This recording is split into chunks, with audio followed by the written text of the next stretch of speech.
Samtag Konsyal Joel Garganeras o Panday supak sa pag-ablay sa Binaliw Landfill. Sa po kailing option ka tropa Gregi, no? Muna, asaman labay. Hindi ni ablihan po. Sa lisod man po masuod sa tong bulsa tanan, walang Gani. lisod naman. Abtatag mga kasimahan sa itong balay, wala na. Manubog tayo sa basura. So, ato ning paminaon kung unsay ilang plano katropa Gregi, katropa Cristel Joy Filler ka. XFM Report. Nipagawas og pamahayag si Konsehal Joel Garganera, ang chairman sa Committee on Environment, Natural Resources and Energy, nga supak siya nga ablihan pagbalik ang Binaliw Landfill aron nga aduna nay kalabayan sa mga basura sa syudad sa Sugbo. Karong adlaw gipahibaw ni Mayor Nestor Archival nga gitinguha niyang makalabay na og basura sa Binaliw tungod kay nahuman na ang kontrata sa syudad tali sa landfill sa Aluginsan niadtong Lunes, Mayo 11 ug sa pagkakaron napundok pa ang mga basura sa South Road Properties. Matod ni Garganera nga nasabtan niya ang kasamtangang sitwasyon nga kinahanglan nga aduna nay kalabayan ang syudad.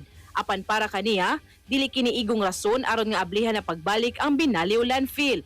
Sigun pa sa konsehal nga kinahanglan unang huwaton ang report gikan sa Department of Environment and Natural Resources kun DENR Composite Team aron nga masuta gyud ang findings sa nahitabong trash slide ni adtong Enero 8 ning tuiga. Dugang pa ni Garganera nga kung dili masuta ang tinuod nga hitabo unya ablihan na usab kini pagbalik, posible nga subling mahitabo ang maong insidente. Nibutyag usab siya nga ang krisis sa basura magpadayon hangtod nga dili masolusyonan ang kakuwang sa solid waste management infrastructure. Para kaniya, dili igo ang pagsegregate o ang bisan unsa nga SWM policy kung way tarong nga infrastructure nga nagsuporta niini. Kinahanglan nga aduna ipakita si Archival nga solid waste management roadmap sa kung saon nga mahawas ang syudad sa giatubang nga krisis sa basura tungod kay sa pagkakaron, matod pa niya nga mga band-aid solutions pa lang ang iyang nakita. Para sa atong mga katropa nga gustong palig-unon ang immune system, malikayan ang ubo, hilalat labad sa ulo ug di makahilab sa tiyan, ang Santon Vitamin C, the alkaline vitamin C maoy haom alang kanato mga katropa.